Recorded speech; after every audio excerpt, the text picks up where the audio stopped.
Buenas tardes nuevamente, continuando con la presentación del programa por el homenaje del 61 aniversario de la facultad. Tenemos ahora la presentación del libro Cómo tener una economía competitiva y humana, de la autoría del doctor Enrique Cornejo, quien es además el vicedecano de investigación y posgrado de la Facultad de Ciencias Administrativas. Buenas tardes nuevamente, sean todos bienvenidos.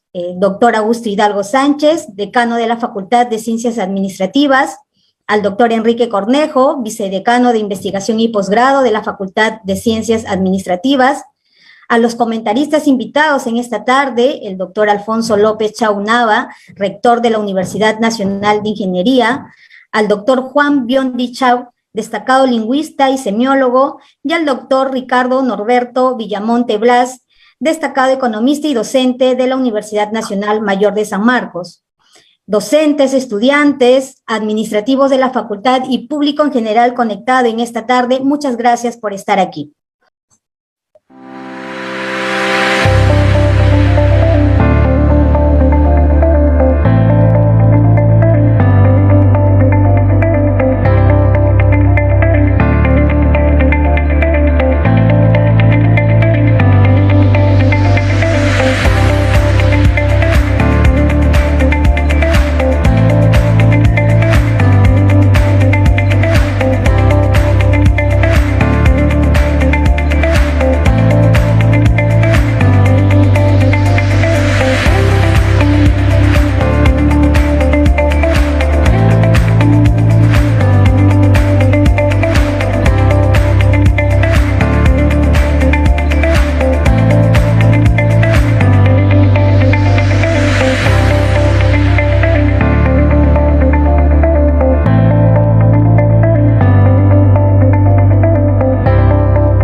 Muchísimas gracias, Emily, por la proyección del video de la presentación de este libro del doctor Enrique Cornejo. A continuación, las palabras del doctor Augusto Hidalgo, decano de la Facultad de Ciencias Administrativas. Buenas tardes, doctor. Bien, buenas tardes. Damas y caballeros. Primero quiero dar la bienvenida al doctor Enrique Cornejo, quien nos va a obsequiar un breve resumen de su libro, pero quiero dar una bienvenida especial también al doctor Alfonso López Chau Nava, rector de la UNI, que nos obsequia con su presencia ahora. También al doctor Juan Biondi Chao, quien es lingüista y semiólogo, y va a hacer también algunos comentarios al libro de Enrique. Y al doctor Ricardo Villamonte Blas, economista, doctor en Ciencias Económicas y Empresariales de la Universidad Autónoma de Madrid. Bien, la presentación que puedo hacer de este momento no es sino de mi estado de entusiasmo, de buen ánimo, porque Enrique, como si fuera la primera vez que publica un libro, lo está haciendo ahora con el mismo entusiasmo, con la misma fuerza y contenido de ideas. Nos complace, hablo como decano, tener a Enrique como miembro de la Facultad de Ciencias Administrativas. Él está apoyando, se incorporó, digamos, no apoyo, se incorporó hace 25 años. Y hace 25 años que los estudiantes llevan un mensaje profesional y humano profundo de Enrique. ¿Por qué digo esto? Porque tal vez Enrique es una de las pocas personas que se ha movido entre la academia y el mundo real.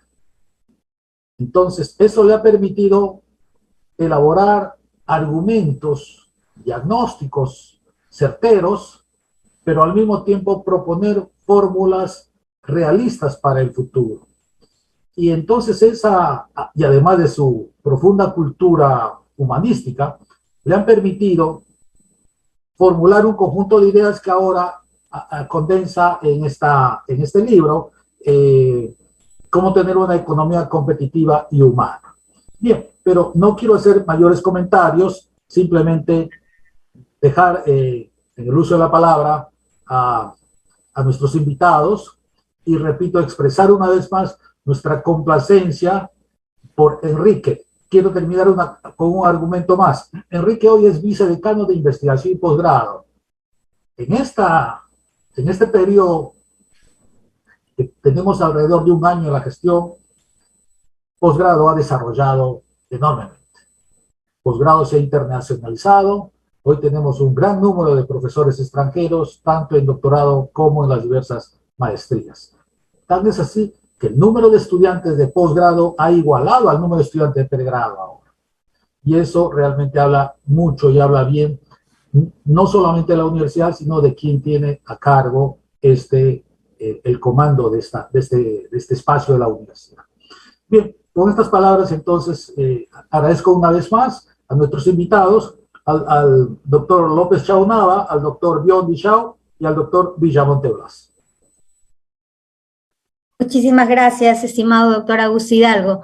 Y bien, sí, como se ha mencionado, el doctor Alfonso López Chao Nava, rector de la UNI, es el primer comentarista de este libro, mas sin embargo, el doctor ha tenido un problema para conectarse el día de hoy, pero como ha realizado además el prólogo de este importante libro del doctor Enrique Cornejo, vamos a dar una lectura a su sumilla para luego dar pase al doctor Enrique Cornejo y pueda hacer la lectura del prólogo respectivo realizado por el doctor López Chao Nava.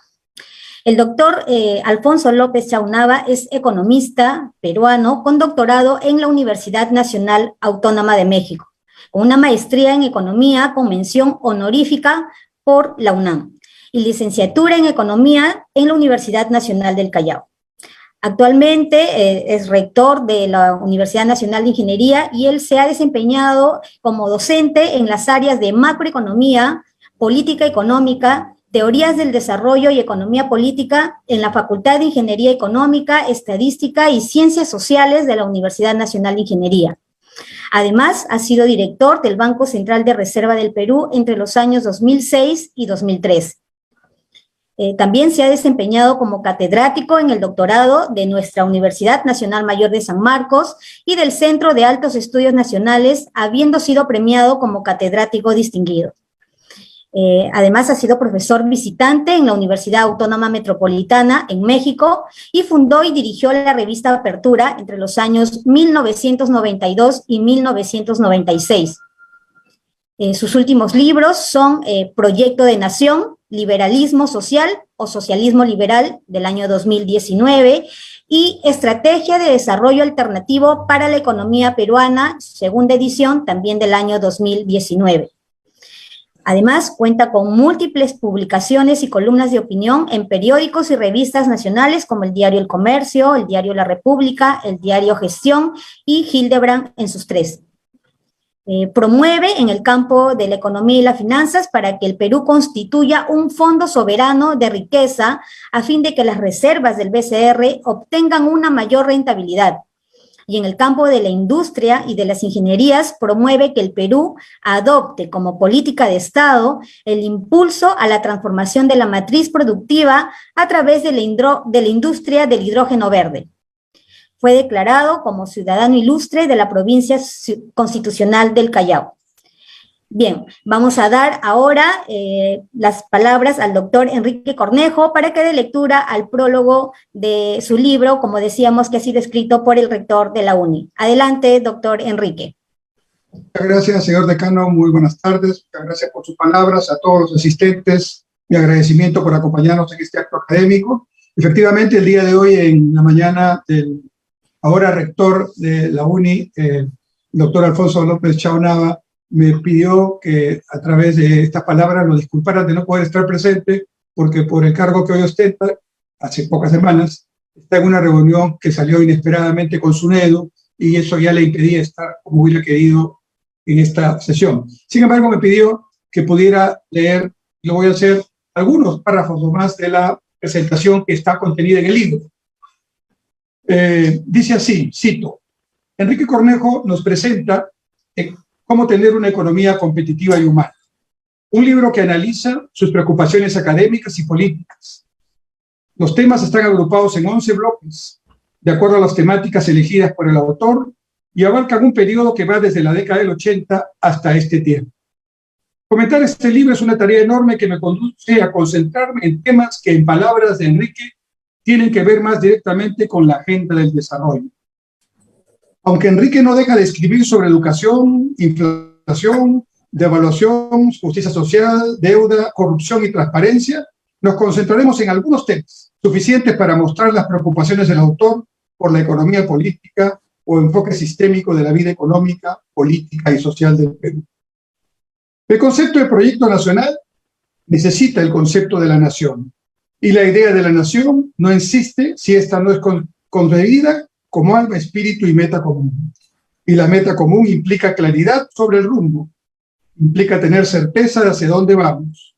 Por esta razón, Enrique Cornejo demanda ponernos de acuerdo alrededor de un proyecto nacional de desarrollo de cara al bicentenario en el que ya estamos. Cuando el autor escribe sobre el tema, lo hace hace algunos años, no ahora, diciendo: estamos bien, pero ¿hacia dónde vamos? Hoy, cuando escribimos estas notas, estamos en el 2021, y la pregunta, dado el contexto económico, político y social actual, sigue más vigente que nunca. Relacionado con estas reflexiones, Enrique critica la debilidad de los partidos políticos y convoca a fortalecer el rol de ese plan. Y me permito añadir, fortalecer igualmente el rol del Acuerdo Nacional. Ambas son instancias que deberían estar permanentemente coordinadas y con el rol más allá del meramente declarativo. Estoy seguro de que Enrique estará de acuerdo con el añadido. Competitividad y modelo económico es otra de los temas de especial importancia para el autor, pues en diferentes años lo expresa a lo largo del periodo entre 1982 y 2019. Llega a sostener que, comillas, por competitividad se entiende la capacidad que tiene un país o una empresa de ejercer una posición de liderazgo en el escenario mundial con relación a un determinado objetivo. Llamó nuestra atención en este campo la referencia a Porter. Enrique hace suya las reflexiones del académico de Harvard, que por su importancia nos permitimos citar, comillas. Porter señaló en su conferencia que la situación de la economía peruana mostraba una gran fortaleza en el aspecto macroeconómico y en el crecimiento económico, pero que este proceso no era sostenible si no se hacían esfuerzos en los próximos años por fortalecer la institucionalidad en el país, seguir invirtiendo en infraestructura, apostar por la innovación tecnológica y desarrollar los clústeres en las diferentes empresas e industrias. El autor comentaría que aunque el Perú continúa exportando mayoritariamente materias primas y que la inversión extranjera no radica en el Perú para instalar fábricas, ello no significa que el Perú deba cambiar radicalmente el modelo. PNB versus PIB es otro de los temas vitales contenidos en el libro. Se vale el autor de una conversación con Joseph Stiglitz en Nueva York para señalar que si el Producto Nacional Bruto no es mayor que el Producto Bruto Interno, entonces la llamada globalización no será útil para la economía del Perú. El tema de la productividad se convierte en el libro en la búsqueda del eslabón perdido, como el propio autor lo denomina. No es casual que el título de otro de sus artículos sea El eslabón perdido, la productividad. Él sostendrá que hay consenso en que debemos lograr una tasa anual de crecimiento no menor al 7% y que crecer por debajo de ese ritmo anual significa no resolver el problema del empleo. La preocupación sobre este tema, Enrique Cornejo la expresa señalando que, comillas, las cifras indican que las exportaciones no son suficientes para cubrir los requerimientos corrientes de divisas, el correspondiente déficit se está cubriendo con ingresos de capital. Pero esta no es una situación sostenible en el mediano plazo. En este marco, la única fuente sana y permanente de generación de divisas para un país son sus exportaciones con valor agregado, volverá a decir Enrique Cornejo. Dicho en metáfora, se trata de producir nuestros propios dólares nacionales. Finalmente, a nuestro juicio, la coherencia de las reflexiones de Enrique Cornejo se expresa en su propuesta de que a mediano plazo el Perú debe apuntar a que por lo menos el 50% de nuestras exportaciones totales sean bienes manufacturados o servicios y el otro 50% materias primas. Esta propuesta responde de manera específica a las preocupaciones sobre competitividad, sobre el Producto Nacional Bruto, sobre productividad, sobre la cuenta corriente de la balanza de pagos y sobre identidad nacional. Esto, como diría Cornejo, comillas, es un buen tema para ponernos de acuerdo y elevar el nivel del debate. Alfonso López Chaunaba, profesor principal, Universidad Nacional de Ingeniería. Este prólogo que ya he resumido lo escribió obviamente cuando no era rector de la Universidad Nacional de Ingeniería y el libro estaba ya en proceso de publicación. A través de este medio y con la venia de ustedes, doy gracias al doctor Alfonso López Chau por haber engalanado el libro con sus comentarios que podrán leer en detalle cuando, digamos, tengan la lectura del libro correspondiente. Muchas gracias. Muchas gracias, doctor Enrique Cornejo. Y continuando con el programa, es un honor también en esta tarde contar con la presencia del destacado semiólogo y lingüista, el doctor Juan Biondi Chau, quien también realizará los comentarios al texto del doctor Cornejo. El maestro Juan Biondi es doctor en Lengua y Literatura por la Pontificia Universidad Católica del Perú. Cuenta con estudios de posgrado en semiótica en el Instituto de Arte, la Música y el Espectáculo de la Universidad de Bolonia en Italia. Y ha sido profesor en la Universidad Católica del Perú y en la Universidad de Lima. En el año 2017, junto al también destacado lingüista que está presente en sala y le expresamos nuestro saludo, el doctor Eduardo Zapata, publicó el libro Nómades Electronales, lo que nos dicen las escrituras de los jóvenes. Había que echarse a andar nuevamente. Este libro, que tiene como objetivo explicar cómo piensan las nuevas generaciones y cómo actúan diariamente. La publicación está acompañada de una explicación que parte desde la óptica de la neurociencia. Y mucho antes, entre los años 1987 y 1988, también junto a Eduardo Zapata, realizó un análisis de las estrategias discursivas de Sendero Luminoso, una investigación que dio luego luz al libro El discurso de Sendero Luminoso, contratexto educativo, a partir de un análisis de aspectos sintácticos, semánticos, ideográficos, pasando por el sentido de las acciones armadas subversivas. Los autores pusieron en relieve el escrupuloso cuidado que el movimiento terrorista tenía respecto al uso del lenguaje y la comunicación en su conjunto. Bien, sin mayor preámbulo, vamos a dar la bienvenida al doctor Biondi. Doctor, muy buenas tardes, la sala es suya. Adelante, doctor. Gracias. Muchas gracias. Buenas tardes. En aras de la transparencia de lo que voy a comentar, debo decir antes una palabra.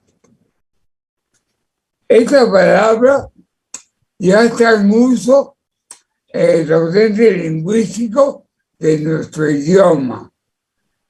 Por ello la digo y la pronuncio castellanizada. Debo hacer un disclaimer. Y es que no voy a poder ser objetivo del todo. Porque conozco a Enrique Cornejo desde cuando él era un niño. Ocurre que una tía mía enseñaba en el colegio donde él estudiaba. Y para la primera comunión de Enrique, recuerdo que su mamá invitó a algunas personas a su casa, entre ellas mi tía. Y porque vecinos así, mi tía me pidió que la acompañara, que conocí entonces tempranamente a Enrique. Aquel niño, lo recuerdo bien, lleno de gozos de día, repartiendo estampas y conversando con sus amigos. En paralelo, mi tía me lo señalaba y me decía que era un niño brillante. Tiempo después, ese mismo vecino hizo que encontrase a Enrique primero como alumno y luego como colega. El denominador común de los comentarios sobre él hacía reverberar la misma palabra que mi tía había pronunciado varios años antes. Se trataba de un hombre brillante. Ya colegas en la Universidad de Lima floreció una amistad. Extraña para muchos, pues no era común que un economista tuviese tantos temas en común con un lingüista. Conversamos mucho, muchos años, y de ahí nació un libro conjunto con Enrique y otros dos autores. El libro se llamaba Liderazgo y Desempleo en Sociedades en Tránsito. Allí planteamos la importancia que tiene para una sociedad no solo convocar meritocráticamente a los mejores, sino prepararlos aún psicológicamente para el cargo que iban a desempeñar. Pasaron los años y cuando fue nombrado presidente del Banco de la Nación, me comentó la puesta en marcha la cultural del banco. Como sabemos, el Banco de la Nación está en todas partes y sus locales en provincias suelen estar en las llamadas plazas de armas. Con Enrique lanzamos un proyecto para que esas plazas de armas se convirtiesen en plazas de la nación, donde el banco garantizaba para los pobladores conectividad virtual. Aprovechando la infraestructura y presencia del banco. Lamentablemente, gestiones posteriores de Enrique no entendieron la importancia que tiene la conectividad para construir ciudadanía. Me he tomado la libertad de hacer estos recuerdos personales casi como un ejercicio de ingeniería inversa, para a partir del libro, entendido como producto, reconstruir elementos y diseños que lo han hecho posible. Pues Enrique, tal vez en su modestia, no explicita muchas cosas que están en su cabeza y que constituyen el denominador común de los diferentes artículos contenidos en el libro. El libro nos ofrece artículos publicados por el autor a lo largo de su vida política, desde sus primeras experiencias en ella hasta el presente. En ese sentido, nos ofrece una aproximación a la evolución de su pensamiento. Enrique se pregunta, y cito, ¿cuál es o los temas centrales que han motivado mi preocupación por escribir en estos años? ¿Cuál es el hilo conductor que puede encontrar para responderse de inmediato? Luego de leer nuevamente los artículos, encuentro que ese hilo conductor, ese eje central, está constituido por la búsqueda permanente de mejores niveles de vida para la gente. Y todo hacerlo en un contexto de gobernabilidad democrática, con respeto por la libertad, el voto ciudadano y el balance de poderes. Y comento, libertad, votos ciudadanos y balance de poderes, una ausencia que aún hoy sentimos con dramatismo y que Enrique en todos sus artículos trataba como concepción integradora y de convergencia. Y dice, a esta altura de mi vida, cada vez estoy más convencido que en la economía como en la vida cotidiana no funcionan los extremos ni las políticas radicales, sino los matices. No es lo blanco versus lo negro lo que importa finalmente y lo que funciona, sino una realidad de grises. Y ese es el sentido que adquieren las experiencias políticas que nos narra Enrique. Competitividad y justicia social entonces, donde,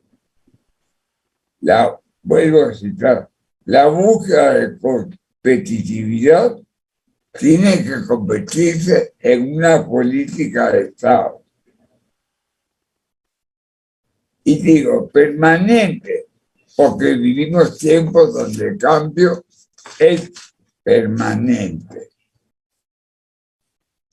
Por lo dicho y el contenido del libro, es importante hacer un pequeño ejercicio de ingeniería inversa, porque la brillantez del pensamiento de Enrique,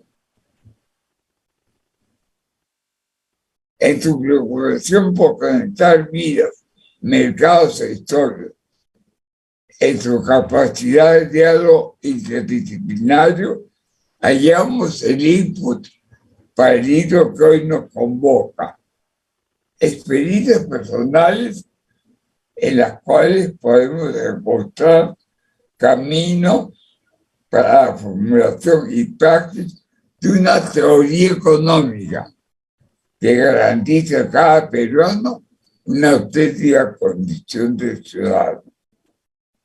En nombre de todos los que van a leer tu libro, gracias Enrique por compartirlo. Y gracias a todos ustedes. Buenas tardes. Muchísimas gracias al doctor Juan Biondi por su participación en esta tarde.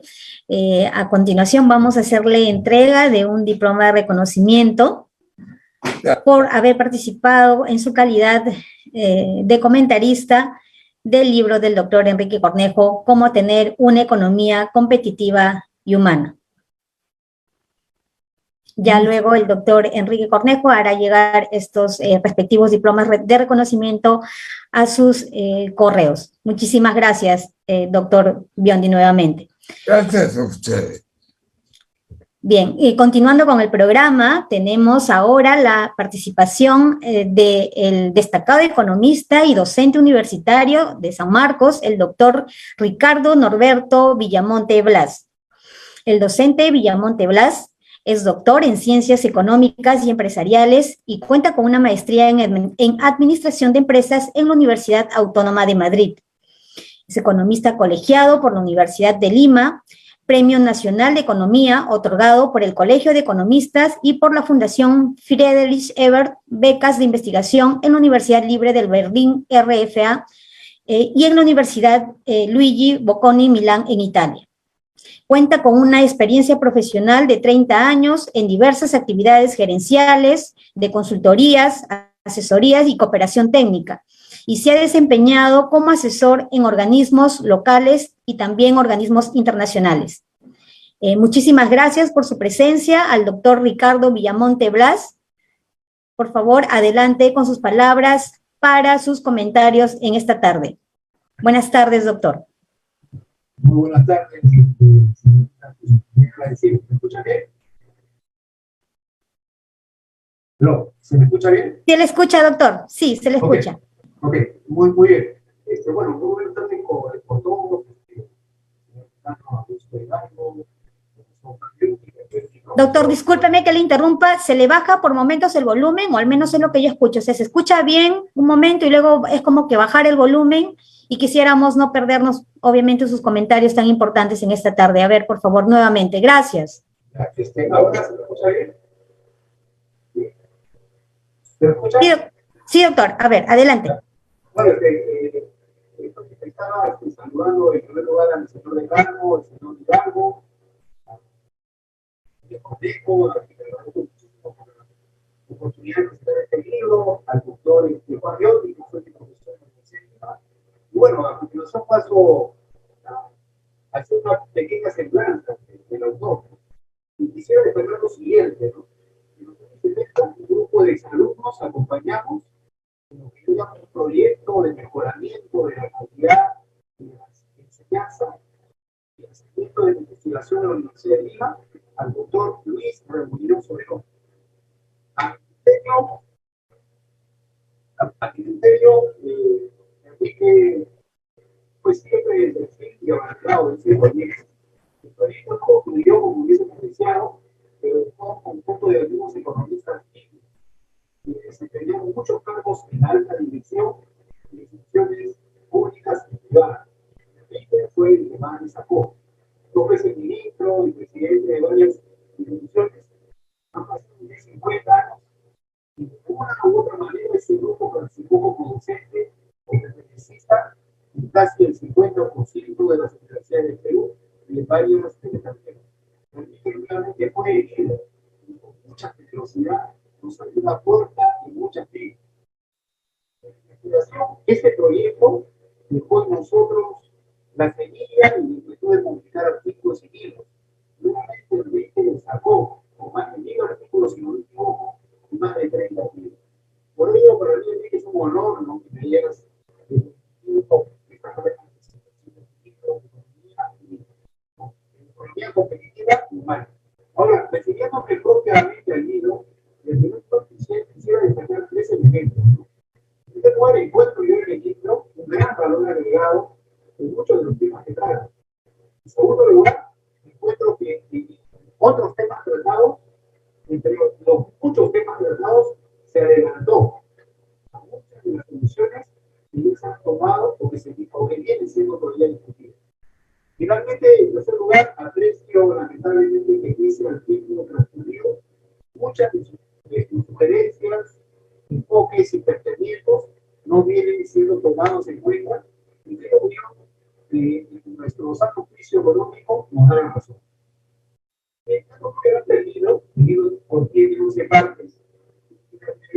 Al destacar algunos aspectos o ideas de algunos de ellos, siempre respetando la profundidad del prólogo del libro y la percepción de los dos Mariotti y los comentarios del doctor Alfonso López Chávez. Y en lo que se refiere la primera parte, de que trata de las reflexiones previas. Yo acá destaco que ya estaba hablando hace mucho tiempo de la resistencia al cambio y de las fuerzas económicas. Así que ese grupo de artículos nos hace reflexionar sobre la necesidad de llevar posturas ideológicas y posiciones rígidas y trabajar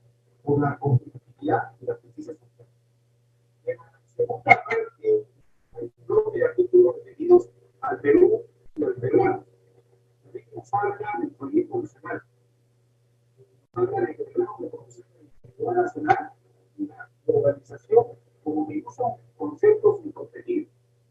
Precisa que el valor agregado está presente en todo momento en esta reflexión. Muy bien señala que los peruanos mezclamos, creamos y siempre estamos innovando.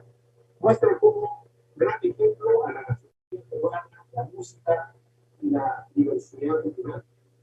Un artículo de suma importancia en la actualidad es cuando publica dos artículos vinculados al tema de la oralidad y de la oralidad.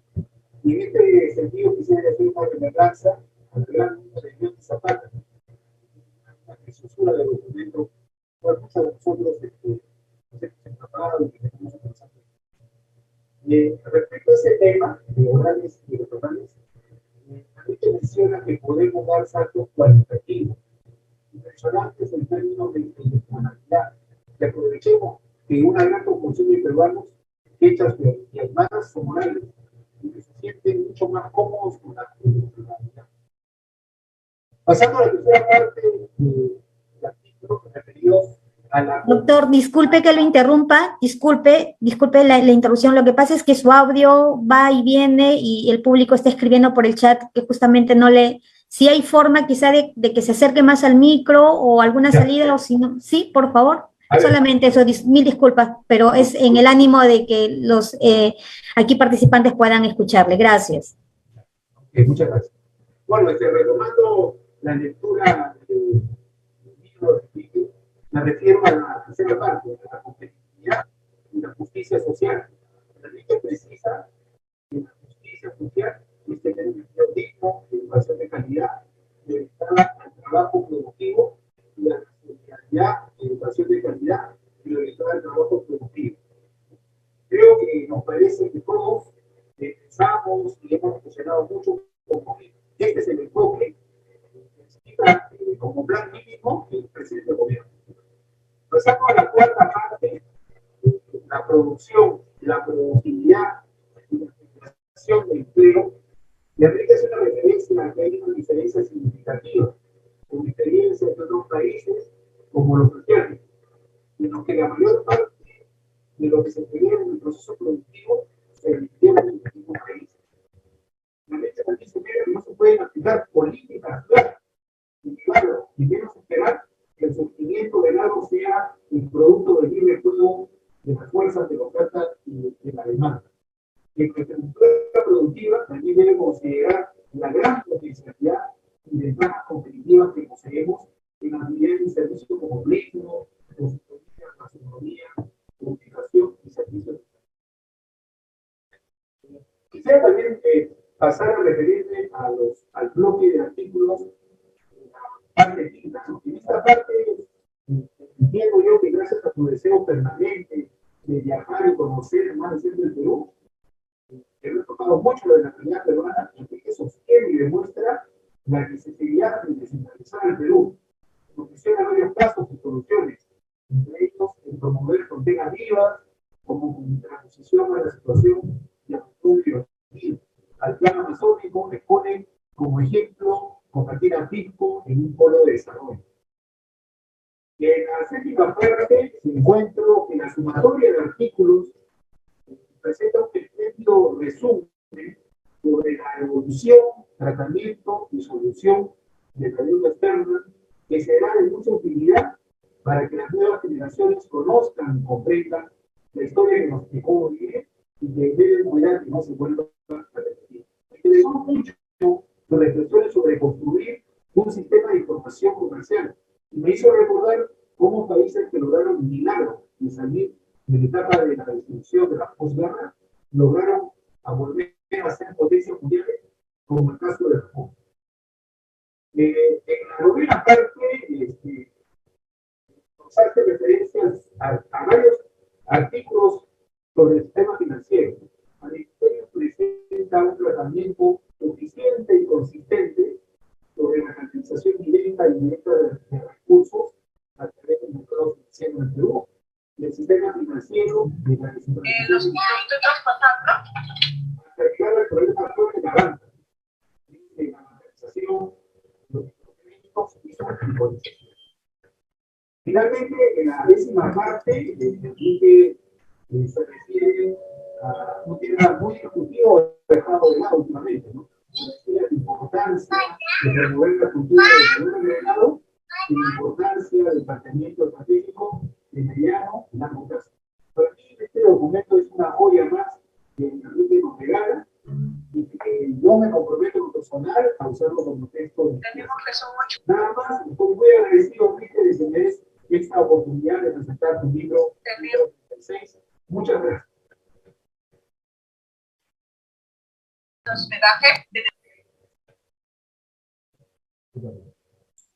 Bien, muchísimas gracias al doctor Ricardo Villamonte por sus palabras y en esta tarde de presentación del libro del doctor Enrique Cornejo.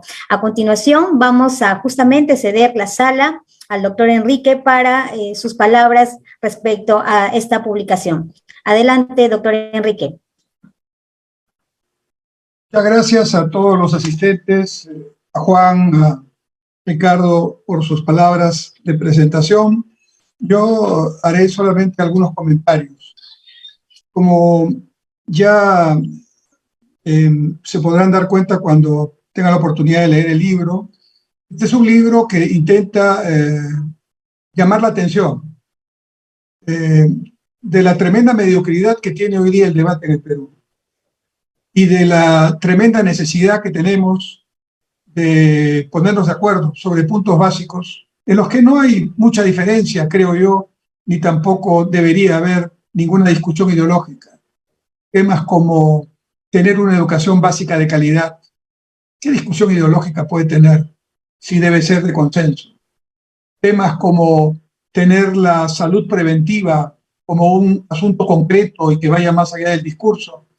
Que sepamos que un centro de salud deba tener por lo menos un médico, un equipo básico para hacer los diagnósticos, una enfermera y un técnico, de manera que miles de ciudadanos no tengan que ir al hospital para pedir una cita que se la van a dar dentro de tantos meses para que atiendan algo que pudo ser atendido preventivamente y en el centro de salud. Esos temas, y hay otros más, deberían formar parte de una agenda mínima en la que podríamos enfocarnos si es que las prioridades estuvieran bien alineadas. Y el libro parte de una reflexión que la tengo hace mucho tiempo. Cuando ahora estamos celebrando el bicentenario de la independencia nacional, son 200 años de república. ¿Pero qué son 200 años de república en la historia del Perú? Cuando los españoles llegaron en el siglo XVI a Perú, a las costas de estas tierras, nosotros ya teníamos 4.500 años de civilización si tomamos a Caral como referencia. Y justo Ruth Shadi estará la próxima semana en una conferencia aquí en la facultad, acompañándonos para celebrar estos 61 años, ¿no? Va a ser un privilegio escucharla de viva voz, qué significa Caral para el Perú, ¿no? Y yo tomo solamente un elemento que es absolutamente práctico, ¿no? Cuando los españoles llegaron a la conquista en el Perú, viniendo de Europa con toda su civilización, aquí teníamos 4.500 años de civilización. De manera que los 200 años que hemos pasado con todas sus penurias, sus avances, sus estancamientos, sus retrocesos, sus periodos de dificultad, como los tenemos ahora, son apenas episodios que en la larga historia serán anécdotas y el Perú los tendrá que superar y los va a superar. El problema es que en esos tiempos de espera o de recomposición para avanzar, perdemos mucho tiempo. Y en esa pérdida de tiempo, generaciones enteras se quedan sin su educación de calidad, sin su salud preventiva, sin su infraestructura básica, sin su justicia que sea justa, aunque parezca una redundancia, pero lo digo al propósito, o sin su seguridad ciudadana, que son elementos básicos que el Estado a través de sus políticas debería proveer, sin mayor discusión, con políticas de Estado, que no importe qué gobierno sube, qué gobernante llega, hará legítimamente los cambios que desea hacer porque ha ganado democráticamente una elección, pero los temas fundamentales, esos no cambiarán. Las democracias sólidas en el mundo, las democracias que se sostienen y que expresan además en términos económicos una realidad de bienestar para su población, son aquellas que logran tener institucionalidad fuerte y políticas de Estado, clases medias robustas, una educación de alta calidad y una salud preventiva mínimamente digna para todos. Y esa es la fórmula. Y entonces, mientras eso ocurre, aquí todavía estamos discutiendo si el mercado o el Estado, si la inversión pública o la inversión privada, si nos enfocamos hacia adentro o hacia afuera, si vamos por la agricultura o por la minería. Y dedicamos horas, y dedicamos esfuerzos, y dedicamos verdaderos, digamos, tiempos que podrían ser valiosamente utilizados de otra manera para estos debates inútiles, para estos debates que no nos llevan a nada y que además, si leyéramos un poco la historia peruana y mundial, nos podríamos dar cuenta que ya han sido debatidos hace décadas, incluso hace siglos. De manera tal que nos falta a los peruanos muchas cosas, ¿no? Pero lo principal que nos falta es reconocer que estamos perdiendo el tiempo, ¿no? Mucho es lo que se pierde, porque claro, uno puede recuperar lo que se está perdiendo en los próximos 10 años, pero en 10 años ya no habrán muchos peruanos que pudieron haber gozado de esos beneficios que deseamos en los textos, en los discursos, en las propuestas que se tengan para la población. Y entonces, como lo han mencionado varios de los que me han antecedido en la palabra, mi discurso es un discurso que no va por los radicalismos y que trata de encontrar lo que el Perú es, porque el Perú es esencialmente civilización milenaria, el Perú es fundamentalmente sincretismo, permanente mezcla creativa y búsqueda hacia adelante sin dejar de considerar lo que ya había. Y entonces, en esa concepción maravillosa que quienes lo llegan a poner en valor realmente se convierte en unos triunfantes en el mundo, ¿no? Pienso, por ejemplo, en nuestros cocineros, con el liderazgo de Gastón. ¿Qué cosa es el liderazgo de Gastón y de nuestros cocineros? Ahora ya no solo es Gastón, son cientos de cocineros, ¿no? Lo que hizo Gastón fue ir a la meca de la cocina mundial, a París, estudiar lo que tenía que estudiar para entender qué significa ser competitivo en cocina, o sea, ser el líder, ¿no? Y allí se dio cuenta que habían algunas cosas que se podían hacer, pero que la base la tenía el Perú, porque la base son las especies peruanas, los productos peruanos, la capacidad extraordinaria del paladar peruano durante 5.000 años, la capacidad de cocinar que tienen la gran mayoría de peruanos y de, por lo tanto, exigir una buena comida o apreciar una buena comida. Y entonces combinó las dos cosas, las exigencias del mundo con las capacidades. No se puso en complejos, no se puso a decir, mira cómo han hecho los franceses para generar esa cocina, mira cómo la papa es nativa del Perú, sin embargo en inglés se llama French fries, la papa frita, ¿no? No se pusieron a discutir, ¿no?, que por qué nosotros estamos aquí, por qué ellos allá, no. Regresó, ¿no?, incluso contrariando a su padre, que le había pedido que sea abogado, ¿no es cierto?, y estudió sus 2 años de abogacía para no contrariar a su padre y terminó con la cocina. Pero lo más importante es que regresó a su país e inyectó, no una dosis de optimismo, inyectó una dosis de identidad, pero mirando al mundo. Esa es la variante, esa es la ecuación. Identidad mirando al mundo. No identidad con complejos, no identidad con queja, no identidad con falta de lectura. Adolecemos de falta de lectura en el Perú. Es impresionante la mediocridad que hoy tenemos en el debate político y en el debate en general.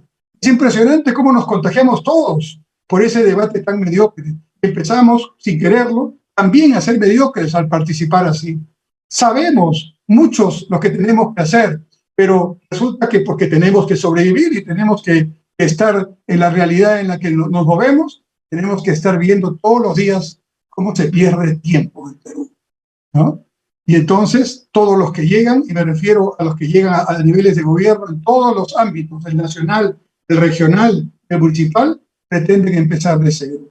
Y resulta que lo que quieren decir o lo que quieren hacer ya se hizo, se intentó hacer en algún momento, para bien o para mal. No se estudió, no hay políticas de Estado, entonces se repiten los errores. Hay decenas, centenas de casos que se pueden mencionar. Ese dinero y ese tiempo perdido solo es, no solamente perdido en términos materiales, hoy como costo de oportunidad, sino genera una gran desconfianza en la población, una gran desilusión, que explica en parte cómo estamos ahora, no ahora solamente para ser justos, sino en los últimos tiempos, ¿no?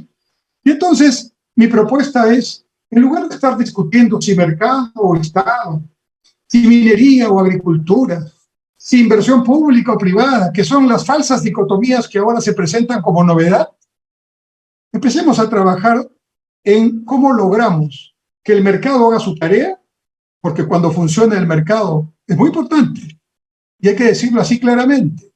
Algunos tienen temor de decirlo porque dicen de repente me hago ubicar en esta posición. No, el mercado cuando funciona hace su tarea bien, pero el mercado no lo resuelve todo. La pobreza no la voy a resolver con el mercado, la desigualdad no la voy a resolver con el mercado, los bienes públicos no los va a ofrecer el mercado. Pero entonces que el mercado haga su trabajo y que el Estado ayude a que el mercado haga su trabajo, pero que el Estado haga el suyo. Junto con la educación, que es el primer elemento, el primer desafío, y la salud, la siguiente tarea fundamental es hacer una tremenda reingeniería del Estado. Un Estado que no es ni transparente, ni eficiente, ni oportuno. Esas son las tres condiciones que creo el Estado debe tener. Debe ser transparente para no solamente que no haya corrupción, sino, por ejemplo, para que se cumpla la palabra empeñada y el ofrecimiento hecho. Para que no pasen 3 gobiernos o 40 años, todos hablando de la misma obra que nunca se hace, ni siquiera con sus estudios. Para que cuando un gobierno termina y otro empieza, lo bueno que hizo el anterior se continúe, sin mezquindad, para que ese dinero que es de los peruanos y no de quienes llegaron, sea mejor utilizado en las tareas que están pendientes. Y entonces, si el Estado tiene que hacer su tarea, el mercado tiene que hacer la suya, ¿por qué seguimos discutiendo en el Perú? ¿Por qué seguimos discutiendo de esa manera tan precaria? ¿No? Cuando en China este tema, guardando las diferencias, se discutió por allá por los años 70, 80, en los 90, y cuando ya estaba Deng Xiaoping en el poder, liderando el poderoso gigante asiático, no pudo ser más pragmático su argumento. Cuando le decían sus partidarios, oye, te estás desviando del modelo, hizo la famosa frase que hoy todos conocemos, ¿no? No importa el color del gato, lo importante es que caza ratones. Y entonces, si nosotros estamos discutiendo todavía el color del gato, cuando tenemos por nuestro tamaño y por la necesidad de nuestra población, no solo necesidad de hacer bien las cosas, sino de hacerlas rápido. ¿Qué vale hacer una obra cuando se hace 30 años después que se debía hacer? ¿Cuándo se evalúa también la responsabilidad de quienes tomamos decisiones por no hacer las cosas que debemos hacer a tiempo? ¿Cómo se premia eso y cómo se castiga?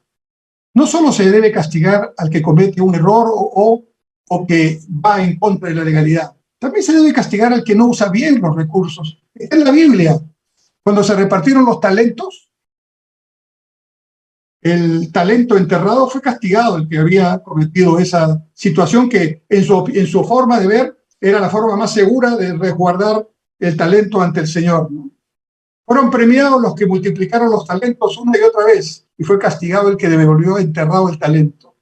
Los peruanos nos hemos dedicado a enterrar talentos, y eso no es bueno. La mayoría de los funcionarios públicos hoy, por temor o por otras cosas, no toman decisiones, y quienes están liderándolos no saben tomarlas. Entonces estamos en un terrible dilema. El que está arriba no toma las decisiones y el que está abajo tampoco las toma, porque si las toma, sabe que en próximos años va a tener que pasar varios años respondiendo cuestionarios, investigaciones de otro tipo por cosas que nunca tuvo que ver. Esa es la realidad del aparato público, de 50.000 millones de dólares que se transan o se presupuestan todos los años en el Perú. Ese es el tamaño del Estado peruano, 50.000 millones de dólares con un PBI de 220.000 millones de dólares. Y esos 50.000 millones de dólares, en una buena parte, están muy mal manejados. Entonces, tiene razón la gente en estar muy descontenta, pero se equivocan en el diagnóstico porque los líderes se equivocan en el diagnóstico. El problema no es la inversión privada, el problema no es el mercado, el problema es que el Estado no hace su tarea. 40.000 millones de soles han ido a los pueblos que están vinculados a los proyectos mineros. 40.000 millones de dólares son el tipo de cambio actual, 10.000 millones de dólares. Lo eran más al tipo de cambio de hace 6 meses. Con 10.000 millones de dólares en 22 años se ha podido hacer claramente solo una cosa para empezar: que ningún poblador que vive cerca de una mina deje de tener agua y desagüe de red pública. Yo he sido ministro de Vivienda, sé que se puede hacer. ¿Se ha hecho? En los pueblos que tienen canon sobre canon y regalías, las poblaciones apenas si llegan a tener el 20-30% de agua potable de servicio. Eso no es justo. Eso es absolutamente algo que no tiene justificación. Dinero hay, pero entonces, como no llega el agua, como no llega el centro de salud, como no llega el colegio con las condiciones mínimas, como no llega el Banco de la Nación o la policía, etcétera, entonces, ¿quién es la culpable? La minera, porque no ha tenido ese poblador lo que se merece. ¿Y dónde están las autoridades? Para empezar, las autoridades municipales y regionales, que son las que tienen ese dinero. Y entonces el discurso se tergiversa. Y por supuesto, el mercado no es una panacea. Y se generan grandes distorsiones cuando hay monopolios y cuando hay competencia monopolística y abuso de posición dominante. Pero parece que el Estado tiene que regular. Pero tiene que regular con gente capaz. Tiene que regular con gente que sepa más que el regulado.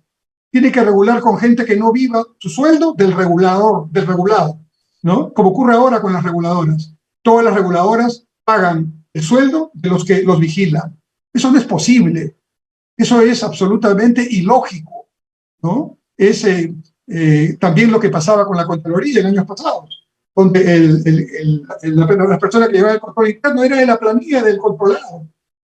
Y no es falta de dinero, es absolutamente falta de tiempo para mirar las cosas y ubicarlas bien, ¿no? Entonces, finalmente, este planteamiento, en lugar de discutir estos temas que claramente en un debate mínimo podemos ponernos de acuerdo que ya no hay que seguir en este asunto, entonces, ¿qué hacer? Viene la pregunta. Y yo sostengo que hay que pasar de esta dicotomía mercado-estado a una relación que tiene tres dimensiones, tridimensional, entre Estado, mercado, cada quien haciendo su tarea, y la ciudadanía organizada, que es el otro elemento que ha venido en el siglo XXI a ser una parte importante.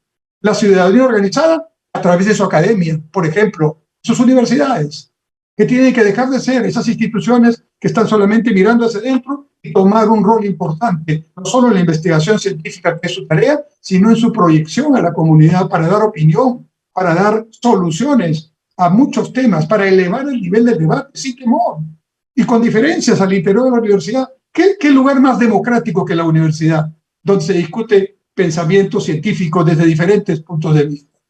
¿Qué lugar más democrático que la universidad para hacer planteamientos que miren al futuro, que tengan perspectiva, ¿no? Pero no es solamente la universidad la que conforma ese ámbito de la sociedad civil. Hay muchas organizaciones que hoy se han adelantado y ante la ausencia del Estado trabajan en ese esfuerzo de una manera muy importante. Yo sostengo que hay que hacer ese esfuerzo. Y en el libro van a encontrar una serie de propuestas que hay sobre este tema, considerando que la diversidad del Perú es una fortaleza y no una debilidad, considerando que si un peruano triunfa, el Perú triunfa, considerando que debemos decir nuestro país y no este país, considerando las relaciones entre los peruanos como relaciones de suma y de escucha activa y no de resta y de conflicto permanente, como normalmente ocurre. En el libro tengo desarrollos de muchos de estos conceptos y, por supuesto, espero que puedan servir para, primero, oxigenar un poco el debate y, segundo, en algún momento elevarlo y para la discusión, porque nadie tiene la verdad, pero sí debemos preocuparnos desde todas las disciplinas de hacer planteamientos que tengan posibilidades concretas de realizarse, que tengan un mínimo de estudio del contexto y que permitan mirar el Perú con esa visión de civilización, con ese orgullo de ser un Perú civilización que solamente pueden ser algunos más con estos dedos de la mano, ¿no? La India, Egipto, China, la actual Mesopotamia, e incorporo a los aztecas también y los mayas para que no se enojen nuestros amigos mexicanos, pero son un poquito menos antiguos que nosotros, ¿no? Y Perú. Ahí están, 6. No está Roma, no está Grecia, de la cual hemos tomado el derecho y de la cual hemos tomado la filosofía y muchas otras ciencias importantes. No está Estados Unidos, que es la democracia que durante más de 200 años no ha tenido un solo golpe de Estado. Casi se rompe ese punto hace poco cuando Trump, digamos, alentó a sus partidarios a ir al Capitolio, ¿no? Pero realmente esos países tienen una historia reciente. Los incas, que tanto queremos, solo duraron 3 siglos, desde Manco Cápac hasta Atahualpa. Y nuestra educación y nuestra historia ha estado siempre relativamente mirando a los incas, y está muy bien, pero el gran descubrimiento de primero del señor de Cepán, después de la señora de Cao, y de Caral, y con Rushdie a la cabeza, ¿no? Ha sido que tenemos 5.000 años de civilización, que 3.000 años antes de Cristo aquí había Estado, relaciones de poder, había deberes, había derechos, ¿no? Que teníamos, si citáramos a Porter, hace 5.000 años teníamos la posibilidad de mirarnos competitivamente con los imperios de la época, ¿no? El egipcio, el chino, el indio. ¿Cómo no vamos a poder tener una economía que pueda mirar el largo plazo con esa historia? Y si algo está fallando, sin duda es la educación, porque la educación debe darle a nuestros jóvenes, a nuestros niños, esos elementos, esos valores, ¿no? Y termino diciendo eso. Empecé hablando de la educación y termino hablando de la educación. Si por algo hay que empezar, es por la educación. ¿Y qué entendemos por educación? Pueden haber muchas posiciones, pero por lo menos mirando la educación basada en competencias y tratando de ver un aprendizaje eficaz, los conceptos modernos de la educación, ¿no? El aprendizaje entre pares y todos estos elementos que ahora se estudian desde la educación como tal, yo diría que el estudiante que termina su educación básica tenga valores bien formados, que el estudiante que termina su educación básica tenga por lo menos 1 o 2 idiomas adicionales al idioma materno antes de entrar a cualquier experiencia posterior de educación, que practique un deporte no competitivamente, sino como práctica de vida, que practique un deporte que más le guste o una actividad artística o cualquier otro elemento que expanda su espíritu y que complemente e integre la educación fundamental que ha recibido, que sepa leer, que comprenda lo que lea, que tenga hábito de lectura y lo más importante, que pueda desarrollar un pensamiento complejo o crítico de lo que lee. Porque si algo pasa en nuestro país es que miles de ciudadanos que han tenido una educación básica tremendamente deficiente hoy son lectores de titulares. Algunos leen los titulares en los kioscos y ya están informados. Otros, la gran mayoría, leen los titulares en las redes sociales y ya están informados. Vienen los fake news, vienen las orientaciones de quienes intentan llevar hacia adelante, hacia determinado campo de interés a la población, y la población en gran mayoría sigue esos argumentos como si fueran verdaderos. Tener pensamiento crítico es fundamental. Y eso no se desarrolla cuando se llega a la universidad. Eso hay que desarrollarlo desde los primeros tiempos. Y una educación en valores que tenga, pues, entre otros valores, el valor de la solidaridad. Porque tiene que haber competitividad, pero tiene que haber solidaridad. A mi generación, algunos estamos aquí, nos enseñaron que si nos subíamos a un vehículo público y subía una persona de edad, nos parábamos.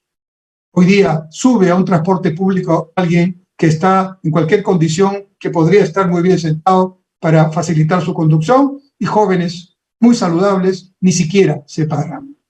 Eso es simplemente falta de valores, ¿no? Y muchas cosas más podría decir. Esa educación es la que necesitamos, una educación que sea pertinente y que termine finalmente en la posibilidad de que el estudiante tenga cómo vivir, que tenga por lo menos un oficio, una capacidad de trabajo. Y luego algunos decidan ir a la universidad y ojalá la gran mayoría a institutos tecnológicos que deben ser los que promuevan esa capacidad tecnológica, esa innovación, que junto con la ciencia que promueve la universidad y también la actividad privada deben complementar esa otra gran ausencia.